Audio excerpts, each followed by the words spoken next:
people being let in?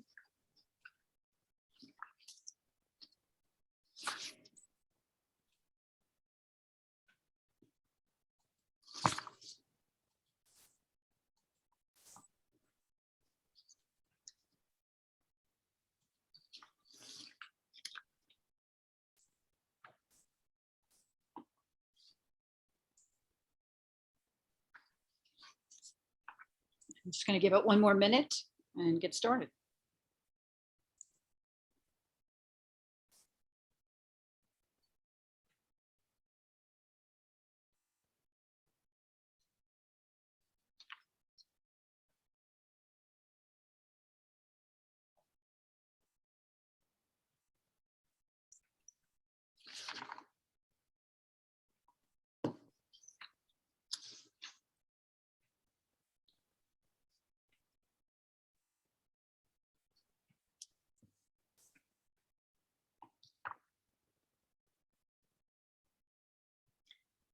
Okay, so we have 4 after the hour. I'm going to get started with our webinar here.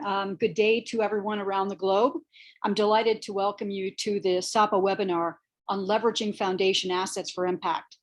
It's the first part of Ksapa's series on the use of assets for the benefit of stakeholder outcomes and social good. The first part of our series is dedicated to getting started. If you're a board member, if you're a management team, what is it that you need to consider to move forward and make a commitment? What are the aspects or the attributes to allow you to actually make this commitment, to broaden the perspectives as your role of a fiduciary? And what would you need to consider to include the full scope of the resources of your organization? For those of you who are not familiar with Ksapa, which is, by the way, a Sioux Indian word, the organization is a purpose-driven organization based in Paris, France, that advises, invests, and advocates for social good. Ksapa was founded in 2019. Its founding principles have over 25 years of experience dedicated to impact and sustainability. And there's a global network within Ksapa of over 150 international organizations and affiliated experts. Ksapa designs and deploys scalable, innovative programs and solutions to help companies and investors tackle complex social problems. I'm Julie Morocco, and I'm a director of Ksapa here based in New York. For a little housekeeping, I won't read through all of the online meeting instructions. I'm sure everybody is very familiar with Zoom as we've gone through the last 2 years of COVID, but feel free to use social media, including at Ksapa.org, so that we can track the discussion, and we'll have a partial list of the registered participants available on LinkedIn. Now onto the program, Leveraging Foundation Assets for Impact. I'm honored to have with me today panelists that have a deep experience in the impact space. Raphael Hara, Managing Director and co-founder of Ksapa. Raphael is based in Paris and has a background in finance and asset management. Raphael is going to speak to us today on more of the broader context and the perspective of impact from his view in Europe. Walk us through some of the definitions. There are so many different terms that are used for impact investing and sustainability. So he's going to help us through that, as well as to talk about the marketplace. David Miller, partner, Proskauer Rose in New York City. Proskauer Rose is one of the top 50 legal firms in the planet and the world. David's work is dedicated to tax. He works with many foundations who are considering work in impact and sustainability, and has a deep understanding and knowledge of the vehicles used to execute social impact strategies. David is going to walk us through the tax and some of the tax regulations that one must consider. And then we have Christine Looney, Deputy Director of the Ford Foundation. Christine has worked in the impact space for many, many years and has been instrumental in the decision for Ford that Ford made 5 years or so ago, when the Ford Foundation committed over $1 billion in impact funds. Christine is going to tell us about Ford's journey in the space and the opportunities and the challenges of dedicating impact investment funds. So now let's move on to the program. I want to first start by saying that the impact or the socially responsible impact space is not new. It's been around for over 100 years. One of the first documented socially responsible investments was in 1898. It was the Quaker Friends Fiduciary, which adopted a negative screening strategy banning weapons, tobacco, and alcohol. Fast forward through the 1960s and the civil rights movement, Vietnam era, it definitely evolved the social responsible investment movement at that time. And then through into the 1990s with apartheid. There was about $625 billion of screened investments excluded from investment in South Africa to protest apartheid. Through 2006, with the Rockefeller Foundation launching major impact investment strategies, through Ford's decision in 2017 and onwards to today. We've seen the explosion in this space over the last 3 to 5 years. And this chart diagram can be found in a recently published white paper authored by Ksapa, which is US Foundations, the use of endowment assets for social good. That paper shows that in today's society, forward-thinking organizations are working to evolve their businesses for the benefit of all stakeholder communities they serve. It addresses the current economic, social, and environmental realities which compel fiduciaries to assess how the investment practicalities and the practices relate to the entity's charitable mission. And so some of the key takeaways are really in the deep understanding of the space, that fiduciaries can and should explore expanded views on utilizing the entire assets, the full assets and resources of the organization, that there's much to consider from a legal and a tax perspective, and then also the understanding of really the practicalities and the applications of those strategies, which sets up the discussion for our first speaker, Rafael Hera from Ksapa. Rafael is going to give us some initial thoughts about context and perspectives, and you have a few slides here I'll be driving through, Rafael. Thank you. Thank you, Judy. Well, as you mentioned, we are an impact business, social purpose company.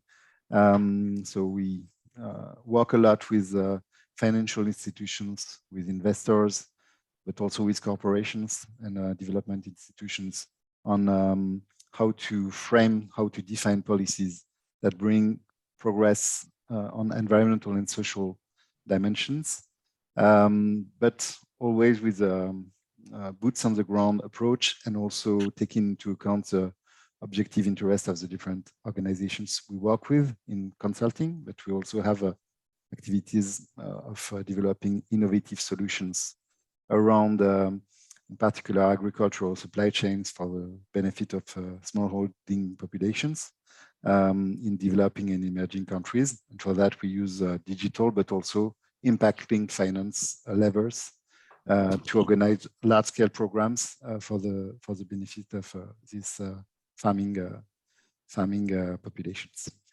So we'll work globally, and part of our mission is to participate in the public debate, and we have a lot of advocacy policy involving lots of release of lots of open source content, webinars such as the one we are hosting right now, but also briefing papers, white papers, different blog posts, and we believe that with that action we can really be an accelerator at the best of our abilities of social and environmental progress. So to answer your question, Judy, yeah, of course, sustainable finance has been thriving in the last few years. We are talking about a growth of around 30% per year in terms of assets under management. What is very important for us is to make a difference and to have in mind the difference between ESG risk management, ESG meaning environmental, social, governance. So these are dimensions that are recasting the risk-return ratio, framing the risks that economic activities can imply. So that's more in a damage control state of mind. And on the other hand, you have impact, which impact activities are meant to make a difference and to bring a positive contribution to resolving social, societal, and environmental progress. So in that space of sustainable finance, there's a difference to make really between ESG risk management and impact. You can see on the screen that there's a general representation on the lower part of the screen. If you integrate ESG in your investment mandate, then you're probably on the ESG part. On the other hand, if you are organizing impact bonds with three parties, schemes, including public institutions, investors, and project developers, you're probably more on the impact side. In between, of course, the frontier is not always that clear, but it is very important to make this difference between risk management on the one hand and an impact on the other hand. More globally, there's a movement coming, which is claiming that impact is not enough, that we should be thinking about targeting regenerative economy rather than just having a positive impact. Of course, it's the case in agriculture, but more generally, there are initiatives targeting this change of mindset to have a holistic approach of regeneration of our social tissues, but also environmental conditions. Yeah, I guess we can go on. Of course, both are contributing to the funding of the SDGs. We know that before COVID, the estimation of funding needs for SDG agenda was from about 2.5 to $4 trillion per year. Now, with the spectacular increase of inequalities, but also with the extensive money supply and public debt issuance policies that we have seen to face the COVID crisis, we are probably closer to 5 trillion per year. And that's where impact investment is absolutely key to be able to drive private resources towards common good. We also believe that, of course, in regular business, in standard economic activities, reduction of ESG risks is also a way to fund SDGs, but it will clearly not be sufficient to bring the positive contribution of a private sector to that SDG funding. And that's for sure that public authorities, which are quite indebted, as we all know, will not have the financial means to make them by themselves to fulfill it. So that's where impact investment is really key. And there are different type of instruments for that. Of course, since this notion emerged of impact investment, it was kind of private equity oriented. So lots of private equity funds are launched around with this target of bringing a positive impact. But climate finance, carbon finance, catalytic capital and blended finance, impact bonds, green bonds, all are different instruments that are usable and that in some way have their utility in the organization of the impact investment universe.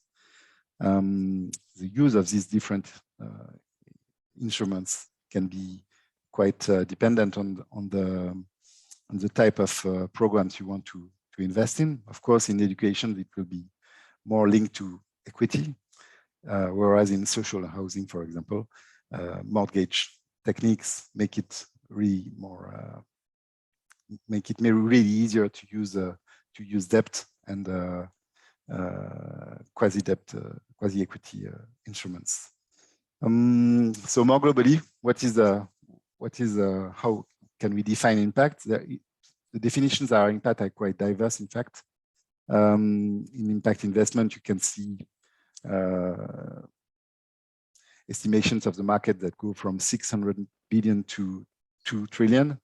If we take a core definition of impact, it needs to be intentional, it needs to be additional, and it needs to be measurable.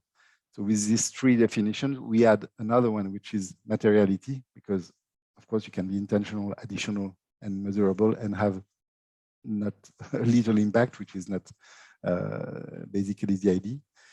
So intentionality means that you need to identify what is your core intention from the very beginning. Additionality, to be able to prove that your action as investor is able to make a difference, and measurability, to be able to prove it through data collection and KPIs. And with that definition, we can estimate that the market today represents around $700 billion and is expected to grow significantly up to $12,000 billion in 2030, according to GIN, which is a reference initiative for impact investing. So what are the main challenges? Comparability is key because it's quite difficult to organize it with this intentionality, potentially multi-dimensional intentionality. Scalability, because that's where we need to find the right instruments and to standardize the approach to be able to reach scale. And for that, yeah, that I would say are the main topics I wanted to share with you today. Great. Thank you so much, Raphael. We're going to come back for questions for all three of the speakers, but now I'd like to introduce and bring to the forefront David Miller, who's going to be speaking to us specifically on some of the fiduciary considerations that one as a board or a management would need to understand related to tax. So David, I'm going to draw for you on your particular slide. Okay, thanks so much. So I'll just start by saying that there's a lot of technical stuff in here. I'm not going to go through. I'm going to keep it really at a high level. Hopefully, if anybody would like the slides, they're somewhat of a resource. So you could either email me or perhaps Julie, and we'll send you the slides, and that way, you'll have the resource. Great. Okay, so one of the private foundations in the United States are subject to a great deal of regulation. There are a lot of requirements, there are a lot of limitations, and one of the big ones that private foundations think about all the time is their 5% distribution requirement. So private foundations are required to distribute, which means generally spend for direct charitable purposes at least 5% of the value of their assets each year. Now, I'll be talking mostly about something called program-related investments. And the huge benefit of program-related investments is that they're treated as qualifying distributions for this purpose. And what that means is that they're treated as this distribution used for direct charitable purposes. And in the future, to the extent you make a program-related investment, they're excluded from the assets taken into account for this 5%. So we'll go through some of the other benefits, but that's a huge one. Next slide. Great. Okay, we'll come back again and again to this definition. And this follows from Raphael's talk. He had a definition. Now for tax, we're going to be talking about a different definition for program-related investments, very, very specific. So there's 3 prongs, and then we'll go through what they mean because the regulations help define these 3 tests, and the regulations don't necessarily match what you think the statute means. So first, the primary purpose of the investment has to be to accomplish one or more charitable purposes. Number 2, no significant purpose can be income or appreciation of the property. And then finally, no purposes. You can't have a purpose of intending to influence legislation or to intervene in a political campaign. We'll get into some of these nuances. Next slide. Okay, so I talked about the big benefit of a program-related investment is it helps satisfy the 5% distribution requirement. I mentioned there are a whole number of private foundation limitations and rules. One of them is that private foundations are actually subject to tax, although they're tax exempt. There's an annual 1.39% excise tax, but program-related investments are exempt from them. There are prohibitions on private foundations investing in what are known as jeopardizing investments, like speculative investments. Private foundations also don't have to worry about the jeopardizing investment rules when they make a program-related investment. They're exempt. Finally, another one of the restrictions on private foundations is there's a very strict limit on the percentage of an operating business that they can own directly.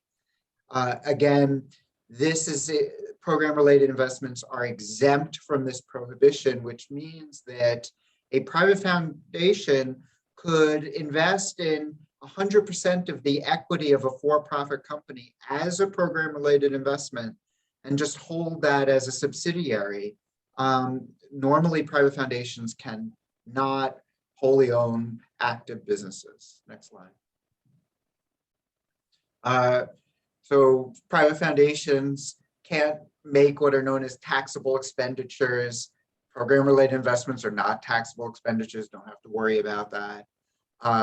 Now, I had mentioned that one of the prohibitions in the definition of a program-related investment is that it not be used to lobby or to participate in a political campaign. But if the private foundation doesn't earmark funds for that purpose, it can invest in a company that itself lobbies, so long as the underlying company could get a deduction for the payments. Next slide. Okay, so all US tax exempts, although they are generally exempt from tax, are subject to tax when they earn what is known as unrelated business taxable income, or UBTI. Basically, these are businesses or income that are not related to the charitable purpose of the organization. And UBTI is subject to a corporate level tax in the hands of the tax exempt. And although program-related investments are exempt from many of the rules and limitations for private foundations and 501c3s, program-related investments can give rise to unrelated business taxable income.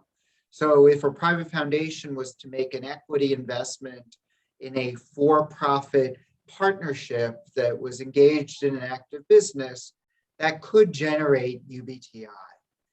However, interest on most loans does not give rise to UBTI. Capital gain is generally exempt from UBTI, and equity in a C corporation doesn't give rise to UBTI. Next slide. Okay, we're going to come back to the definition of a program-related investment, this time to contrast it with mission-related investments. So program-related investments, number one, the primary purpose has to be charitable. No significant purpose can be the production of income or the appreciation, right? You're not investing to earn a return. That's where program-related investments differ from mission-related investments. So mission-related investments are investments that seek to generate a reasonable rate of return while also furthering a social purpose.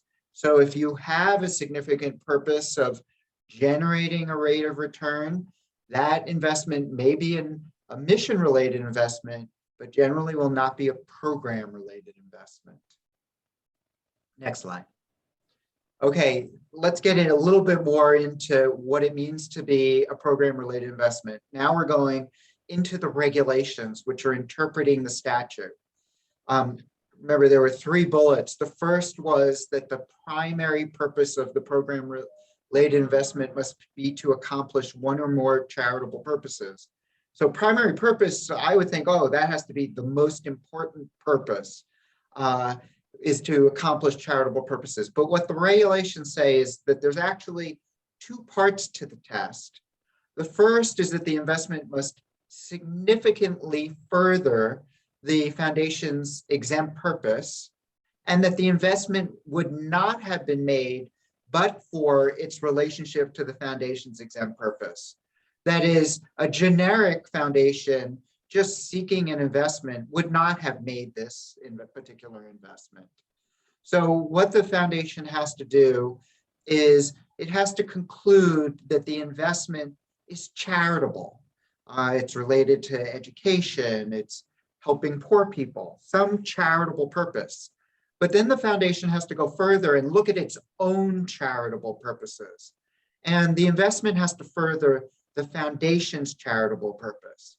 So if the foundation is solely an educational organization and isn't about the poor, then a potential program-related investment that principally helps the poor and isn't related to investment would fail this test because it's not significantly furthering the foundation's exempt purpose, although it is furthering charitable purposes. And then this but-for test is satisfied if the foundation concludes that it would not have made the investment but for the investment's contribution to the foundation's exempt purposes. So here's really what the board has to go through in concluding that an investment really is a program-related investment and qualifies for that 5% distribution requirement. Again, if you were to fail this definition, it's not that the private foundation couldn't make the investment.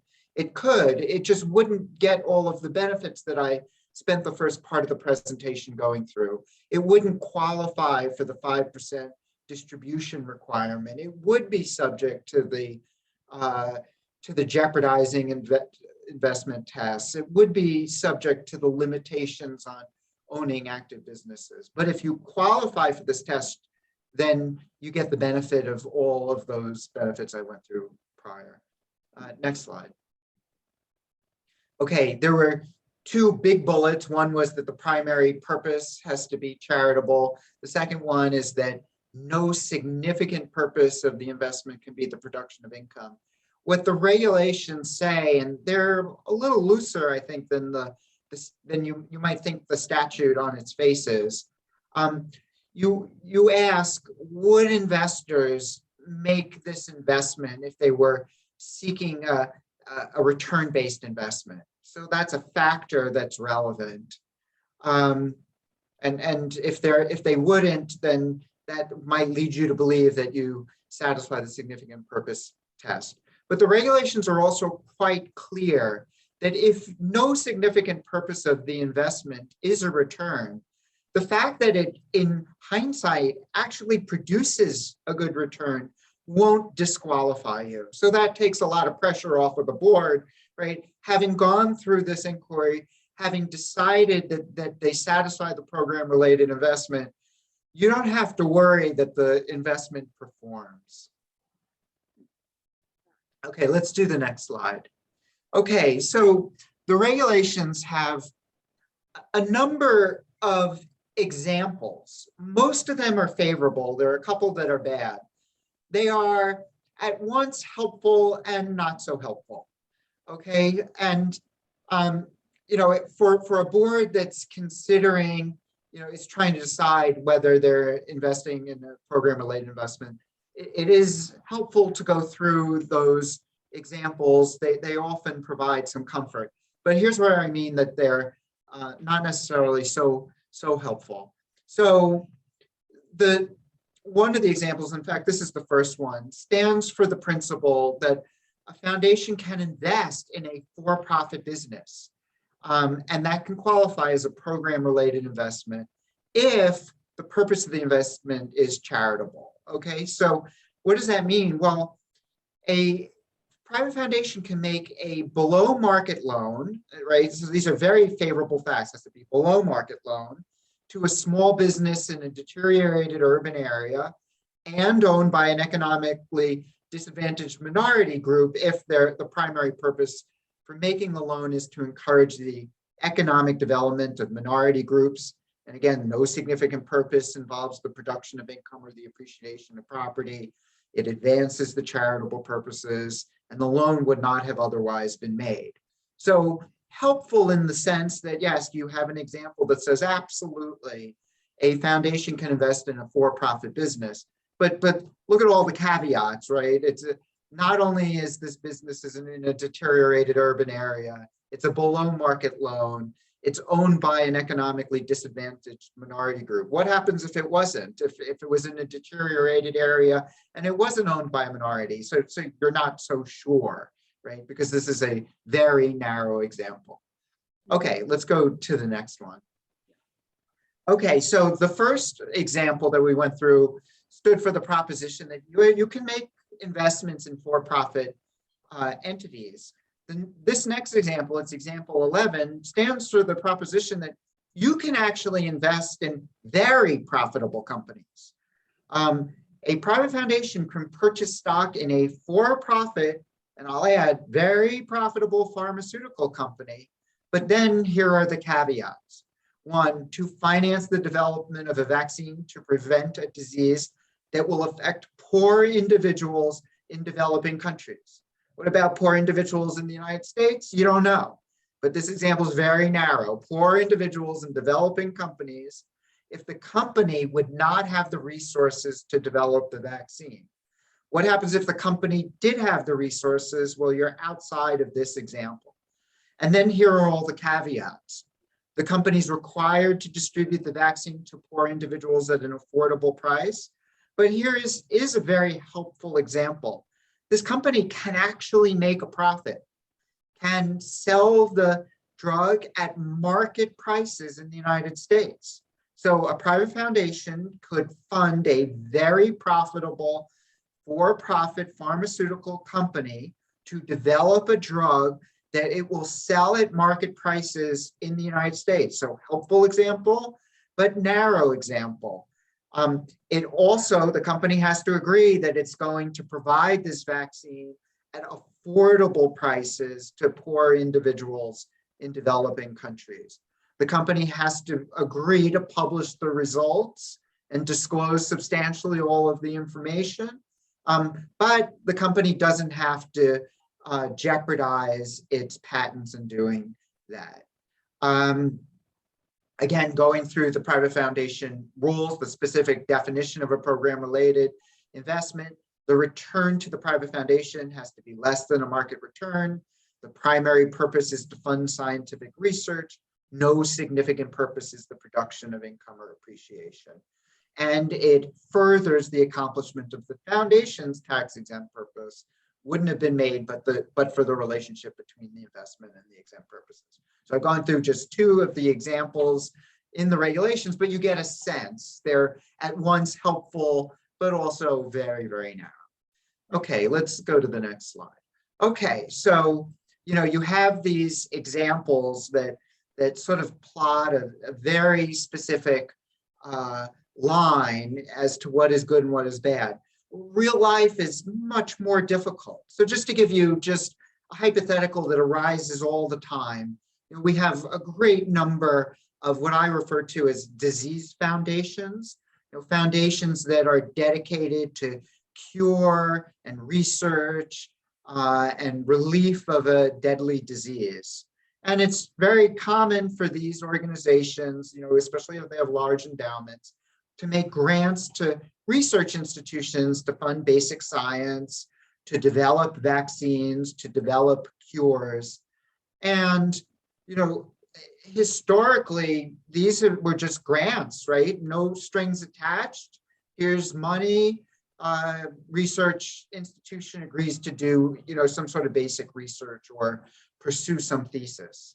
But recently, some of these foundations have attached to these grants royalty deals, so that if there is a profitable vaccine that develops, they get a cut. And so now you have a board that is aware that some of their peer foundations have been successful in securing those royalty deals. And so now the question is, okay, they want to make a grant that is to develop a cure for this particular disease. and they want to append to that a royalty deal. Is this a program-related investment? Now, you can go through those tests, right? And so, is the primary purpose charitable? And what do the regulations say about that? Is no significant purpose a return? And this is largely a sort of subjective test. The only thing, you may have different board members with different views. Some board members think this is going to be a very successful strategy that will yield an important return. Others are, would do this is satisfy the but-for test. What I would say to boards is go through the tests before you consider the grant, right? That will establish a mindset for the board. It is very important to satisfy the definition of a program-related investment, and the board should know before they're considering any particular grant or the prospective return that arises, what their mindset has to be in order to establish that this is a program-related investment, recognizing that if it does generate a return after the test has been satisfied, that won't, in hindsight, disqualify. Next slide. Okay, so let me just touch on the intersection between program-related investments and the Uniform Prudent Management of Institutional Funds Act, or UPMIFA. And so that's a uniform act. It's the law in 49 states, and it provides guidance for investment decision-making by charitable institutions. And UPMIFA expressly excludes program-related assets from the considerations that usually apply to an investment by a charitable organization. And what program-related asset, right, it's slightly different words than the tax definition, but what it means is an asset that's held by the institution primarily to accomplish a charitable purpose of the institution and not primarily for investment. So there's a similarity to the definition in the tax regulations and statute, but it's not identical. And there are, although the statute itself doesn't have anything more than the definition I just read, there are drafting committee comments that make it quite clear that program-related assets include investments that primarily accomplish a charitable purpose. It is not only the decision to build a headquarters. Next slide. Now, while the statute just simply exempts program-related assets from UPMIFA, the comments say that yes, while that's true, the institution should establish categories for reporting these investments. And although they're exempt generally from UPMIFA, should establish investment criteria for the investments. So for example, in borrowing from that first example in the tax regulations, a program that provides below market loans to inner city businesses, yeah, that might primarily be to accomplish a charitable purpose of the institution, but it's in part an investment. And so it might make sense for the institution to create some sort of credit standards to ensure that the loans will be repaid. That is, that the board is approving this as an investment and not as a grant, which implies that yes, there may be below market interest, there may be no interest, but there's an expectation that the loan will be repaid. And so therefore there should be some guidelines to establish that. Next slide. I think that's it for me. Great, David, that's been very, very helpful and a lot to think about as we move into our next speaker, Christine Looney. Christine, I know that You've been at this for a long time, at the on the ground, making these investments, sourcing deals, et cetera. I'm hoping again you can discuss Ford's entree into impact investing, the decision making, how you engage the board, and the processes and procedures. And we can take questions after. Thanks, Christine. Sure. Well, it's great to be here. And I'm sorry I don't have slides, so I'll just have to entertain you and my different comments here, but I will walk through Ford's journey. So to start, just background on the Ford Foundation. So Ford is a social justice philanthropy. We're a global foundation. We're based in New York, but we have offices in 10 different regions around the world. And we really started our journey with impact investing in the late 1960s. As Julie had mentioned, that was an inflection point among many in the history of social investing, where a lot of people were thinking about ways to support the civil rights movement in the United States. Ford was one, and some program officers at the Ford Foundation began asking the question, are there other tools other than grants for us to consider to support the social issues Ford cares about? And so Ford actually, in a very rare circumstance, lobbied Congress to create the program-related investment. We did that alongside the Taconic Foundation. And so we're actually instrumental in creating this tool. And even though it may sound complex, I promise it's been a tool we've used over the last 55 years. We've committed over $800 million in program-related investments to support lots of different social issues, lots of different models around the world. And it continues to be what we see as an incredibly catalytic source of capital to support new products, innovation in the impact investing space. The next pivotal movement, I think, for Ford was really in 2015. Darren Walker became our president. He decided that he would focus all of the Ford Foundation's resources on one very large goal, and that was reducing inequality in all of its forms.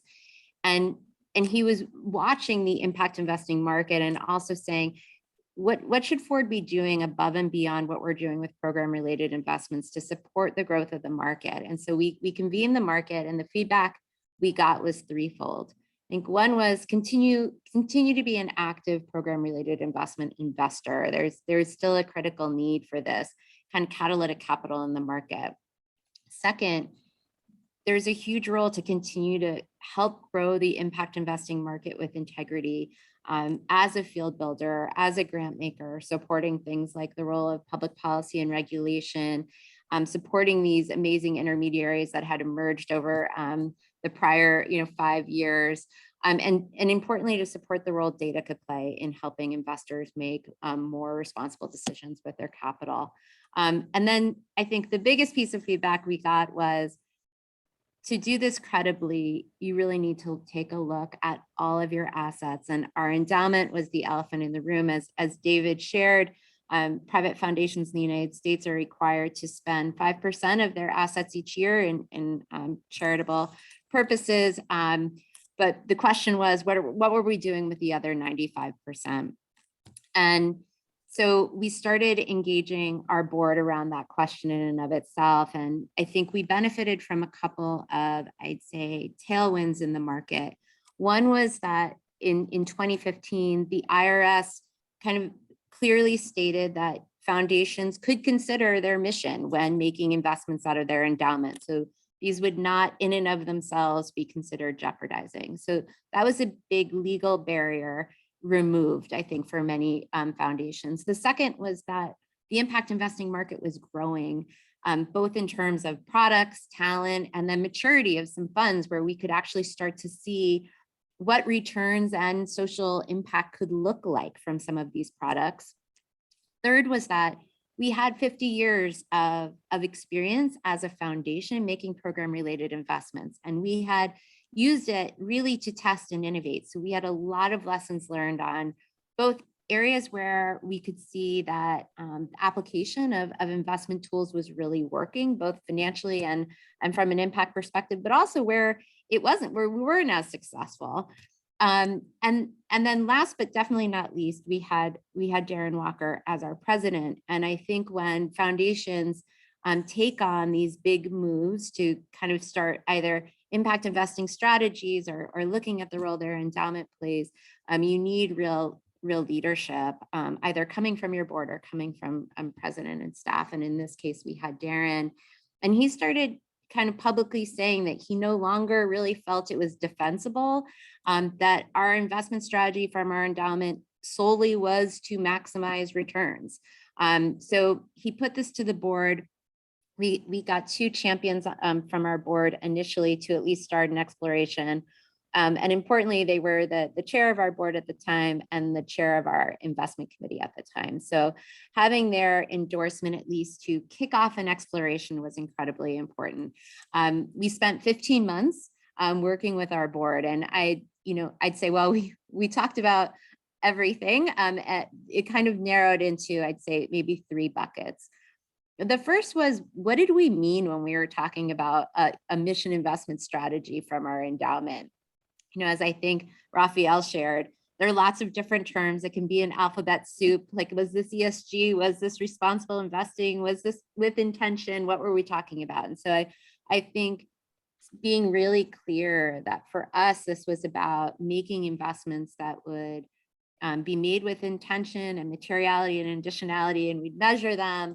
And we had a number of social challenges in mind that we thought were well suited for investments to kind of drive solutions and change. So that was probably the first question. The second was around returns, and maybe there were 2 sides of the same coin. One was, can we really achieve financial returns on this portfolio, and that could support the foundation's endowment and growth in perpetuity and still support our grant making? So that was one key question. We wouldn't want to set up an investment strategy where we were requiring our traditional endowment almost to cover for the returns on this portfolio. And then the second was, if we could achieve those financial returns, could we actually achieve social impact? And so that was a big kind of thorny debate on both sides. And then I'd say the third set of considerations were around operations. How should this be operationalized? Should this be done in-house? How do we think about issues around liquidity and other considerations? How would we actually construct a portfolio responsibly that could accomplish all the goals we had in mind? And I'd say in the end, what got our board excited was really the impact thesis here. If there was an opportunity where we could use more of our assets to contribute to our mission, they felt it was worthy of trying. And so the board approved a $1 billion allocation from the foundation's endowment in 2017, but put some guardrails on it. So one was that this $1 billion would be invested over a 10-year period. That would allow us both to grow alongside the impact investing market, but also have the board have some controls over, each year really monitoring and seeing how this portfolio is progressing. The second was that an investment committee of our board would approve all of the investments. So our board is incredibly involved in our MRI portfolio, which is fantastic.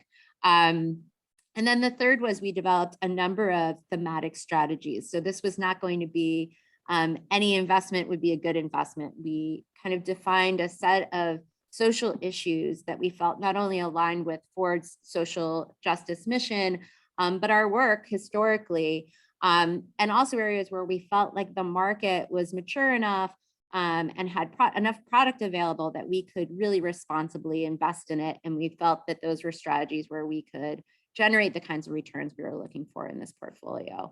So we have 5 investment strategies in place across asset classes. They include the preservation of affordable housing in the United States, advancing job quality for US workers, supporting diverse fund managers, supporting financial inclusion and global health outside of the United States. So those are the kind of categories we're investing in. We invest exclusively almost through investment fund managers who are then in turn investing either into real estate projects to support affordable housing or in businesses that are actively pursuing the other thematic categories. And where are we now? Just briefly, from that portfolio, we've committed a little over 300 million of the billion. We've been incredibly pleased with the results from a financial and social perspective so far, but we're early. We're investing generally in private equity.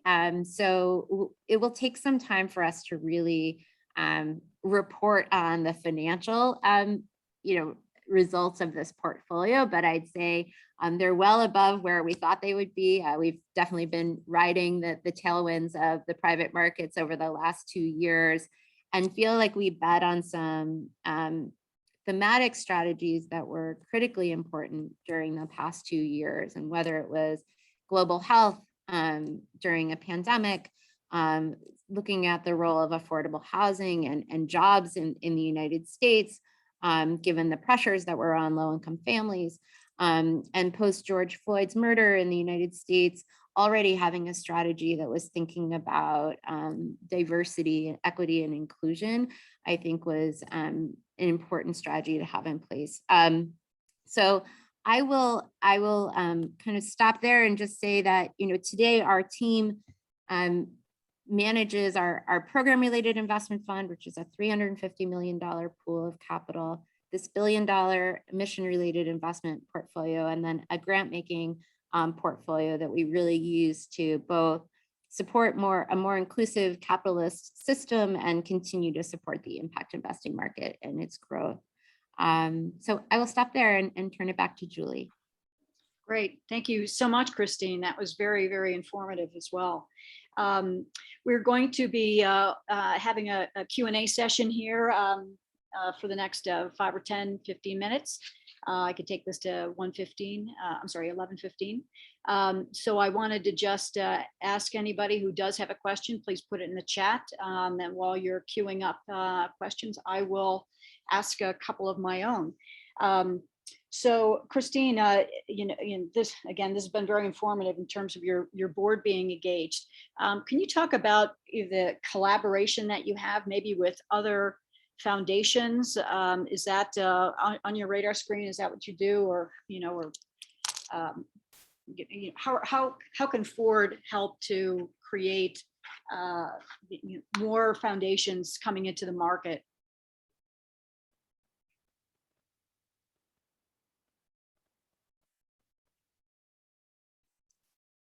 Christine, are you there?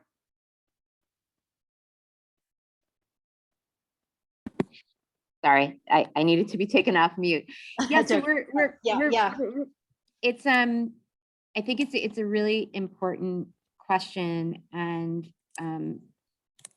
one we're really active in. I think when we thought about the success of our MRI portfolio, it was about how we responsibly invested this capital, but it was also about how we, shared our lessons learned on our own journey to help encourage other foundations and other investors to invest in, similar ways.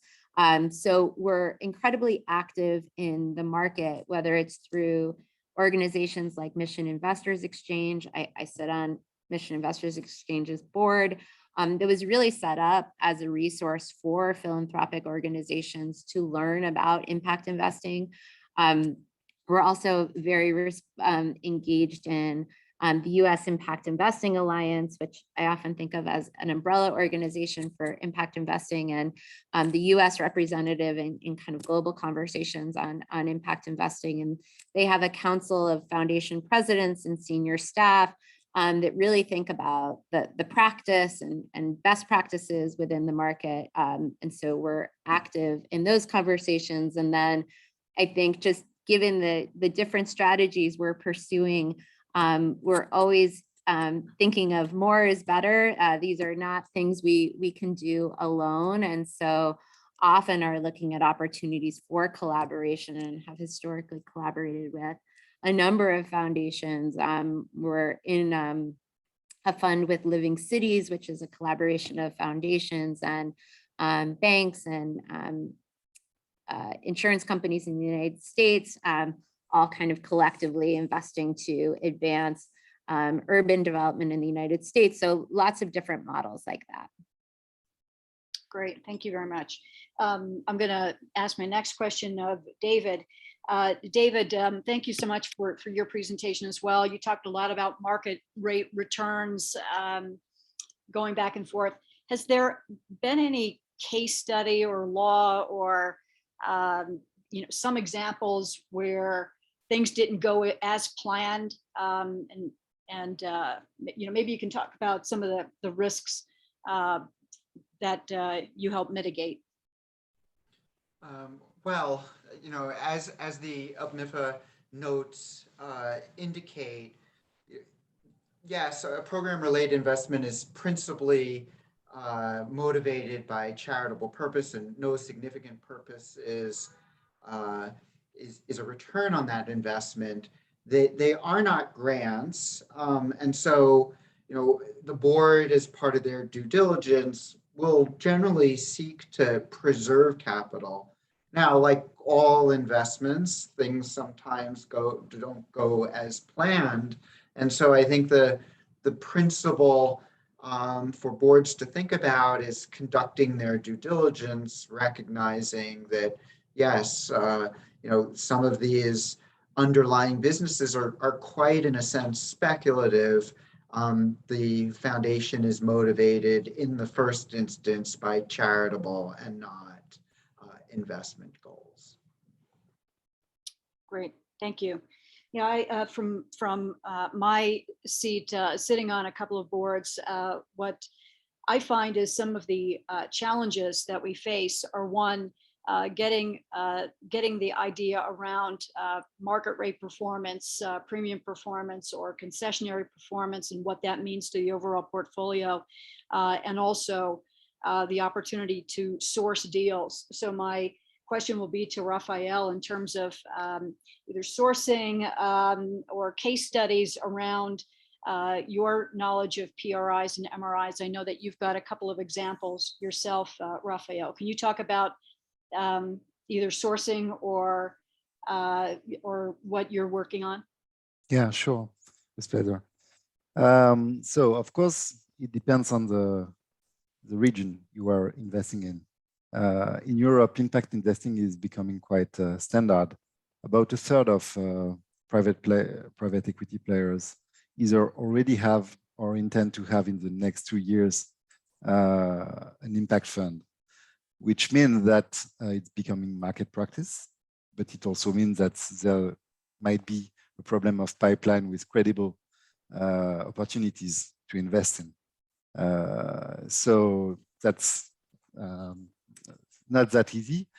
In the same time, there are so strong energy in the impact world to innovate and create opportunities that we can hope that this impact investment funds that are gathered will find proper investments. To answer your questions on examples of PRIs or MRIs, I can give the example of what we're working on. So I mentioned earlier that we organize large-scale programs for small-scale farmers in Asia and Africa. So we do that with public-private partnership with industrial companies and with public authorities or development institutions.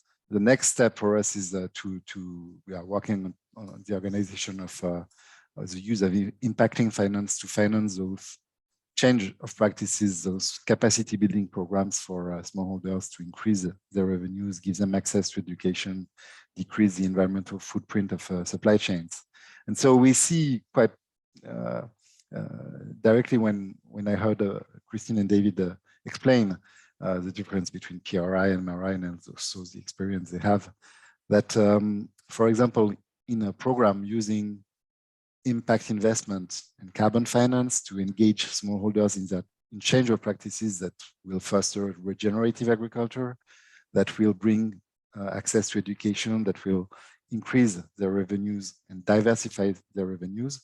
MRI and PRI would be totally fit to structure an investment in an SPV, for example, with PRI acting in the concessional part to help develop the pilot, but also maybe organize the first loss loan that is necessary for this kind of program to be marketable towards investors, provided the foundation involved would be targeting this same social and environmental targets that we pursue. And with MRI, then we would be in the finance first impact investment space, investing as a debt owner or an equity owner in the program we are developing with let's say market rate expected returns around 10-12%, provided it's mixed with PRI taken by another players that would class this debt structuring in a PRI. So that's a good example, I think, of what we could do mixing the two of them with these two approaches. Great, thank you, Raphael. How about Christine and David? I'm going to throw it out to you. If you have any one case study that or practical example of a PRI or MIA that you're working on or have executed on. Christine first. She's on mute. Sorry. Yeah, I'd say big picture, we often use our program-related investment fund to kind of test where, the strategy hasn't been proven yet. So one example is we are testing around the role media generally can play in advancing social change, social justice narratives. Like, how can you use the role of storytelling around issues of inequality? How can you use television and movies as a way to tell stories and activate kind of the broader consumer audience on these issues and educate them? And so we've invested in two first-time media funds, one an investment fund, one a company, to do just that. So they are first-time teams, first-time funds, first-time companies, and really first-time strategies. So for us, this is at Ford, we have a grant-making unit that looks at the role of documentary films to tell stories about social justice issues and educate the public. And this is an additional, like, looking at private sector vehicles as a way to do that. So very innovative, kind of testing that out. Alternatively, on the mission-related investment side, we're really testing proven models. So affordable housing is an area there where we have committed to Jonathan Rose and his funds. They're acquiring large multifamily rental properties across the United States, preserving them as affordable and really kind of trying to address the issue in the US where 40% of US renters are housing insecure. And so he's someone who's been in the field for decades, has several investment funds that preceded the ones we invested in that could kind of demonstrate financial return and social outcome potential of a strategy. So those are two, hopefully give an example of how we think about the different pools. Yeah, and I'm also working on a media-related, program-related investment, supporting small newsrooms around the country and also around the world. There are program-related investments. There's really the thesis is that most newsrooms in the country are not profitable, and they need to be supported by the charitable sector. Huh, interesting. David, if I could just ask, you had that very interesting example of disease-related charitable purposes, vaccines. Have you seen a advent or the use of focused research organizations, FROs, in this regard? I know it's fairly new, but yeah, I have not. But that example is one that comes from reality. That specific example. Great. I'm going to just look at the audience here and see if there are any other questions coming from the audience.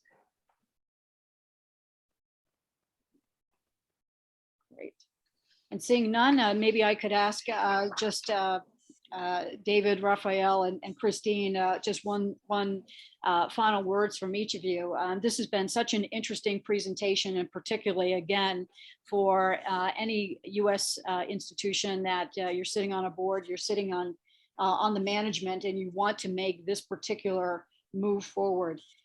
Maybe you can each ask or answer, what is it that can actually advance the allocation, the deployment of capital in this space? Is it time, education? Maybe just kind of rapid fire. I'll start with David. Do you see from your perch some kind of? I see that, I'm a tax lawyer, so I see the tax as a big driver here, right? The private foundations have to distribute 5% of their assets, program-related investments, give them an opportunity to, in a sense, preserve capital and do good at the same time.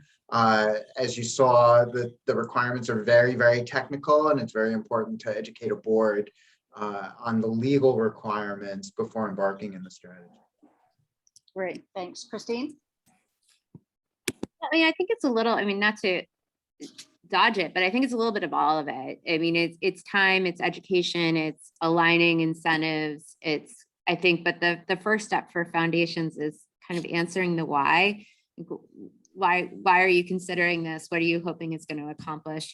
And at the end of the day, at least for Ford, that was about using more of our assets to advance our mission. And I think that's the opportunity in front of philanthropy right now. And entering the space now is incredibly exciting because there are just so many more resources and webinars and outlets to kind of learn the practice and tools. So I would just encourage everyone to do so. And it's not as scary as it seems. There are lots of resources and advisors and consultants in place now that can provide a lot of the capacity gaps if you have them, and kind of moving an idea forward.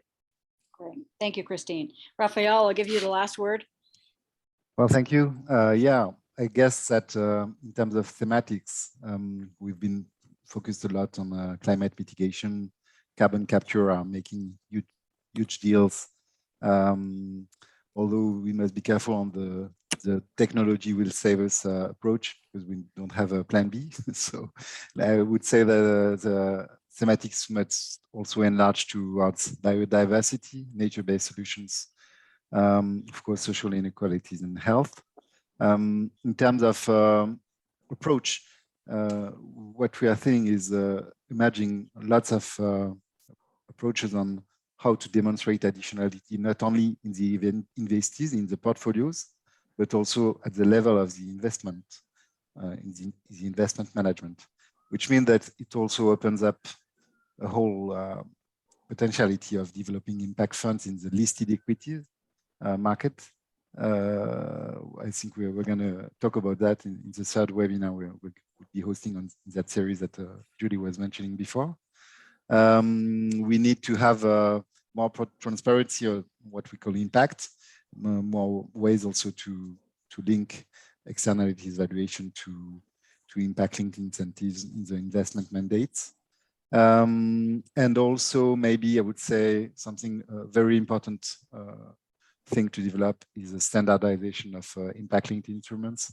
For example, blended finance, social impact bonds, development impact bonds have not performed that well last year, whereas there's a huge need to develop that instruments and organize public-private partnerships through that channel.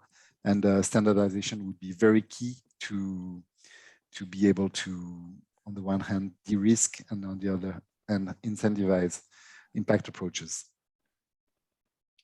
Great, thank you, Raphael.